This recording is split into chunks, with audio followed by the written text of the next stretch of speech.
Hello' বন্ধু বান্ধৱীসকল, মই আলপনা স্বাগতম সকলোকে। মই আজি খুব সুন্দৰ পাতৰ ইনডোৰ প্লেণ্ট এজোপাৰ যতন আৰু প্ৰতিপালনৰ বিষয়ে লৈ আহিছোঁ। যিজোপা প্লেণ্ট এয়াৰ পিউৰিফাই প্লেনো হয়। বায়ুত যিবিলাক হাৰ্মফুল গেছ আছে সেইবিলাক খুব সুন্দৰকৈ ৰিমুভ কৰি দিব পৰা গুণ আছে ফুলজোপাৰ। আপোনালোকৰ যিসকলৰ বাগিচাত বা ঘৰত পোনে পোনে সূৰ্য পোহৰ নপৰে সেইসকলে খুব সুন্দৰকৈ এইজোপা লগাব পাৰিব। তেনে আহক এইজোপা যতন আৰু প্ৰতিপালনৰ বিষয়ে কিছু কথা জানো। আজি মই লৈ আহিছোঁ জিজি প্লেণ্টৰ যতন আৰু প্ৰতিপালনৰ বিষয়ে।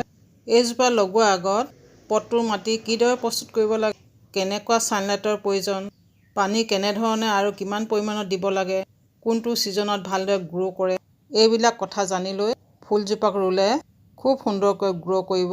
মোৰ এইকেইজোপাৰ গ্ৰ'থ চাওক কি সুন্দৰ হৈছে। মোৰ 3জোপা আছে, এই 2জোপা গ্ৰীণ হয় আৰু এইজোপা হ'ল ব্লেক জিজি প্লেণ্ট। জিজি প্লেণ্ট এয়াৰ পিউৰিফাই প্লেণ্ট হয়। বায়ুত যিমান হাৰ্মফুল গেছ আছে সেইবিলাক ৰিমুভ কৰি দিব পৰা গুণ আছে এইজোপাৰ। সেয়ে আজিকালি এইজোপাক বহুতে লগাব বিচাৰে আৰু লগোৱাটো উচিত। এইজোপা ইনডোৰ প্লেণ্ট হয়। বহুতো ইনডোৰ প্লেণ্ট আছে যিবিলাকক ইনডাইৰেক্ট ছানলাইট লাগে, কিন্তু জিজি প্লেণ্ট এজোপা প্ৰপাৰ ইনডোৰ প্লেণ্ট হয়। খুব কম পোহৰতে খুব সুন্দৰকৈ গ্ৰ' কৰা প্লেণ্ট হয়। আপোনালোকে এইজোপা ৰুমৰ ভিতৰতো থ'ব পাৰে। এইজোপাৰ পটটো মাটি প্ৰস্তুত কৰোঁতে আপোনালোকে ফচফচীয়া ৱেল মাটি প্ৰস্তুত কৰি ল'ব। অলপকৈ চাৰ্কুলেণ্ট প্লেণ্টৰ দৰে 40% সাধাৰণ মাটি, 30% বালি, 30% কেঁচুসাৰ বা শুকান গোবৰ বা এই দুইবিধ সাৰে সমপৰিমাণে মিলাই লৈ আপোনালোকে পটটোৰ মাটি মিশ্ৰণখিনি দিব পাৰে। ইয়াত কক'পিট নিদিব আপোনালোকে, কিয়নো কক'পিটে পানী অবজাৰ্ভ কৰি থয়। এইজোপাক পানী খুব কমকৈ লাগে। পানী দিওঁতে আপোনালোকে পটটোৰ মাটি 2 ইঞ্চিমান শুকাই গ'লেহে দিব। পটটোৰ মাটি সেমেকাই থোৱাৰ প্ৰয়োজন নাই আৰু যেতিয়াই পানী দি আপোনালোকে ভৰপূৰকৈ দিব, পটটোৰ ড্ৰেইনেজ হ'লেদি পানী ওলাই যোৱাকৈ। এইজোপাক পানী দিয়াৰ ওপৰত যথেষ্ট গুৰুত্ব দিব লাগে, কিয়নো মৰাৰ একমাত্ৰ কাৰণ হৈছে বেছিকৈ পানী দিয়া। খুব কমকৈ পানী লাগে এইজোপাক।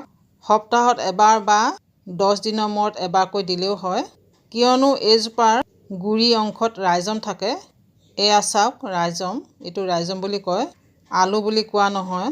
যেনেকৈ আমাৰ আদা হালধি আদি কাণ্ডহে থাকে, ঠিক সেইদৰে ইয়াৰ ৰাইজম থাকে। ৰাইজমটো ষ্টেমৰ অংশই হয়। যেনেকৈ আমাৰ এডিনিয়াম গুৰি অংশ শকত হৈ ওপৰলৈ থাকে মাটিৰ ওপৰত, ঠিক সেইদৰে ইয়াৰ ষ্টেমৰ গুৰি অংশ মাটিৰ তলত এনেদৰে থাকে। এইটোতে পানী ষ্ট'ৰ হৈ থাকে, সেয়ে পানী বেছিকৈ দিব নালাগে। বহু দিনলৈকে পানী নিদিলেও এই গছজোপা নমৰে। পাতবিলাকৰ উজ্জ্বলতা অলপ কমি যাব পাৰে, কিন্তু নমৰে। পানী বেছিকৈ দিলেহে এইজোপা মৰে। এইজোপা শ্ল' গ্ৰ'য়িং প্লেণ্ট হয়।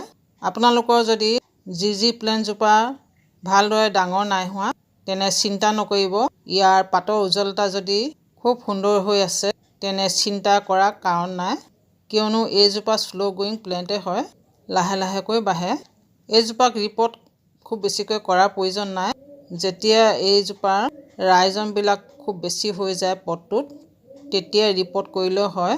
ৰিপৰ্ট কৰোঁতে আপোনালোকে স্প্ৰিং ছিজনতহে কৰিব, ছামাৰ ছিজনত নকৰিব আৰু উইণ্টাৰ ছিজনটো নকৰিব। উইণ্টাৰ ছিজনত ইয়াৰ ডমিনেশ্যন পিৰিয়ড হয়, ইয়াৰ গ্ৰ'থ ৰখি যায়। সেয়ে আপোনালোকে এইজোপাক নাৰ্চাৰীৰ পৰা আনিলেও আপোনালোকে স্প্ৰিং ছিজনত বা ছামাৰ ছিজনতহে আনিব, তেতিয়াহে ভালদৰে গ্ৰ' কৰিব। মাজে মাজে দিব লগা সাৰৰ বিষয়ে ক'বলৈ হ'লে এইজোপাক আপোনালোকে উইণ্টাৰ ছিজনত বাদ দি বাকী ছিজনকেইটাত আপোনালোকে 15 দিনৰ মূৰে মূৰে শুকান গোবৰ বা কেঁচুসাৰ দি দিব পটটোৰ মাটিখিনিত এমুঠিমান। উইণ্টাৰ ছিজনত ইয়াক সাৰ দিয়াৰ প্ৰয়োজন নাই। উইণ্টাৰ ছিজনত ইয়াৰ গ্ৰ'থ ৰখি যায়। পাতৰ ফুল যেতিয়া ইয়াৰ পাতৰ উজ্জ্বলতা বঢ়াবলৈ আপোনালোকে কেঁচুসাৰ বা শুকান গোবৰ দিব, কিয়নো কেঁচুসাৰ আৰু শুকান গোবৰত যথেষ্ট নাইট্ৰজেন থাকে, যি ইয়াৰ পাতৰ উজ্জ্বলতা বঢ়োৱাৰ লগতে পাতৰ আকাৰো বৃদ্ধি কৰে। এতিয়া আহোঁ এইজোপাৰ পৰা পুলি প্ৰস্তুতৰ বিষয়ে। এইজোপাৰ পৰা 3 প্ৰকাৰে পুলি প্ৰস্তুত কৰিব পৰা যায়। আপোনালোকে এনেকুৱা ষ্টেম কাটি লৈও নতুন পুলি প্ৰস্তুত কৰি ল'ব পাৰে, বা ৰিপৰ্ট কৰাৰ সময়ত ইয়াৰ ৰাইজমবিলাক ভাগ ভাগ কৰি লৈও নতুন পুলি প্ৰস্তুত কৰি ল'ব পাৰে। আনকি ইয়াৰ পাতৰ পৰাও পুলি প্ৰস্তুত হয়। পুলি প্ৰস্তুত কৰিবলৈ হ'লে আপোনালোকে স্প্ৰিং ছিজন বা ছামাৰ ছিজনটো ল'ব, কিয়নো এইটো সময়ত ইয়াৰ গ্ৰোয়িং পিৰিয়ড হয়। খুব সুন্দৰকৈ পুলি প্ৰস্তুত হ'ব। এয়াই হ'ল জিজি প্লেণ্টৰ যতন আৰু প্ৰতিপালনৰ বিষয়ে। যিজোপা জিজি প্লেণ্টৰ আমাৰ এয়াৰ পিউৰিফায়াৰ কৰে। ভিডিঅ'টো শেষলৈকে চোৱাৰ বাবে ধন্যবাদ।